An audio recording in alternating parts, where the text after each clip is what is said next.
నా 4000 కూడా ఎక్కడున్నాయి అని అడుగుతాము. కాబట్టి ప్రజలు నిన్న ఎవరెవరైతే టీవీలలో ఇది బెనిఫిట్ షో చూశారో వాళ్ళ డబ్బులు ఒక నోబెల్ కాజ్కి వెళ్ళాలి. మా పోరాటము benefit show should not be a profit show for a private entity. Otherwise they are looting the money by creating a hype. ఇవాళ చూడండి, మేము రెండోది ఏమడిగాము, ఎడిషనల్ షోస్. ఇప్పటిదాకా 5 షోసే ఇచ్చారు తెలంగాణలో. అసలు తెలంగాణ సంస్కృతి ఎన్నడూ సినిమాలలో లేదు. మీరు చూడండి, ఇలా 2 తెలంగాణ కుటుంబాలు ఎక్కడైనా మాట్లాడుకుంటే వాళ్ళు మంచి చెడలు, బాగోగులు, పిల్లలు ఎట్లున్నారు మాట్లాడుకుంటారు. అదే 2 ఆంధ్ర కుటుంబాలు మాట్లాడుకుంటే ఏ సినిమా చూశావు, ఎక్కడ చూశావు, ఏ హీరో ఏ హీరోయిన్, వాళ్ళ టాపిక్ అది. మహిళలు అయితే ఇక్కడ పచ్చళ్ళ గురించి మాట్లాడుకుంటారు, అక్కడనేమో సినిమాల గురించి. ఇక్కడ మగోళ్ళు అయితే ఇవాళ సాయంత్రం ఎక్కడ తాగుదాము ఏంటి అది మాట్లాడతారు. కానీ ఈ కుల పంచాయతీని తెచ్చింది, ఈ సినిమా పంచాయతీని తెచ్చింది అప్పుడున్న ఎన్టీ రామారావు గారు. I'm sorry to say, but that is the reality. మీరు ఈ గడ్డ మీద రాజకీయాలు చూడండి, సినిమాలు ఆ రోజు ఎంత ఉన్నాయి, 83, 93, ఈ రోజు ఎన్ని ఉన్నాయి.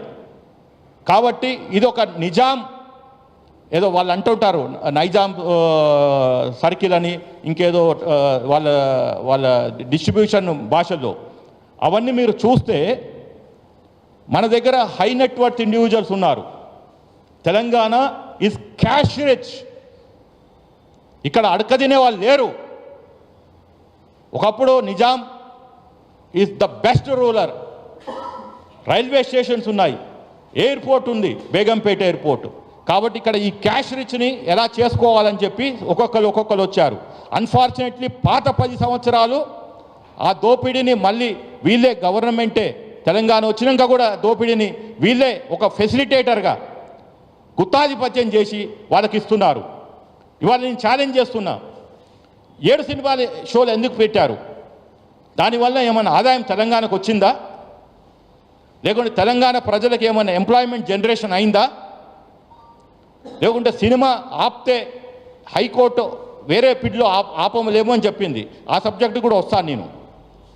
మేము అడిగింది మధ్యరాత్రి 1ంటికి 4ంటికి షోలు ఆపండి. ఇది ఇప్పుడు కోల్డ్ వేవ్ నడుస్తుంది. ఎందుకు అంటే ఈ సినిమాలు చూసే వాళ్ళు ఎవరు? They are all marginal sections, minorities, backward, మహిళలు, ఒక గ్యాగ్ వర్కర్స్ అంటాము, ఒక construction workers, cab drivers, auto drivers. Rich వాడు నో ప్రాబ్లం, కారులో పోతాడు, కారులో వస్తాడు, మఫ్లర్ పెట్టుకుంటాడు, షటర్ వేసుకుంటాడు. వీళ్ళు గంటలు గంటలు నిలబడి దాంతో జలుబు, పర్షము, లేని రోగాలు అంటే ఫ్లూ అంటాము. ఇప్పుడు ఒకవైపు ప్రభుత్వమే చెప్తుంది, ministry of health family welfare, ఆ మంత్రి ఎక్కడ పోయాడు? ఈ జీవో ఇచ్చే ముందర వాళ్ళ పర్మిషన్ తీసుకున్నారా? లేకుంటే ఇండియన్ మెట్రాలజికల్ డిపార్ట్మెంట్ అని రోజు వాతావరణం సూచిస్తుంటుంది, దాన్ని బట్టి గవర్నమెంట్ మనకి సూచనలు సలహాలు చేస్తుంది. టెంపరేచర్ ఎక్కువ ఉంటే వడదెబ్బ కట్టకుండా మీరు ఇట్లా పొద్దుగాల 10 లోపలనే మీ పనులు చేసుకొని మిట్ట మధ్యాహ్నం బయటికి వెళ్ళొద్దని. అలాంటిది ఇప్పుడు వాళ్ళు చెప్తున్నారు మీరు కోల్డ్కి ఎక్స్పోజ్ కావద్దు అని. అంటే ప్రభుత్వమే వాళ్ళు ఇచ్చే ఒక మినిస్ట్రీ ఇచ్చే అడ్వైజరీని కాదని చెప్పి ఒక ప్రైవేట్ ఎంటిటీ సినిమా ఇవ్వాలి కాబట్టి రేపు చూస్తాం, కానీ మధ్యరాత్రి 1ంటికి 4ంటికి అని మేము వాదిస్తే మాతోటి జడ్జి ఏకీభవించారు. ఎస్, ఈ సంస్కృతికి మేము పులి స్టాంప్ పెడతామని కూడా అష్యూరెన్స్ ఇచ్చారు. కానీ మేము అవతల పార్టీ కూడా వింటాము, ఎందుకంటే that is principles of natural justice. So రెండో పాయింట్ అది. ఇక మూడోది, ఈ పాయింట్లో మేము చెప్పాము ఏమవుతుంది అంటే this is violating of human rights. Brothers, ఇది చాలా జాగ్రత్తగా వినండి. ఎందుకంటే అక్కడ ఉన్న థియేటర్ దగ్గర ఉన్న సెక్యూరిటీ గార్డు, అక్కడ బాత్రూమ్లు కడిగేటోళ్ళు, లేకుంటే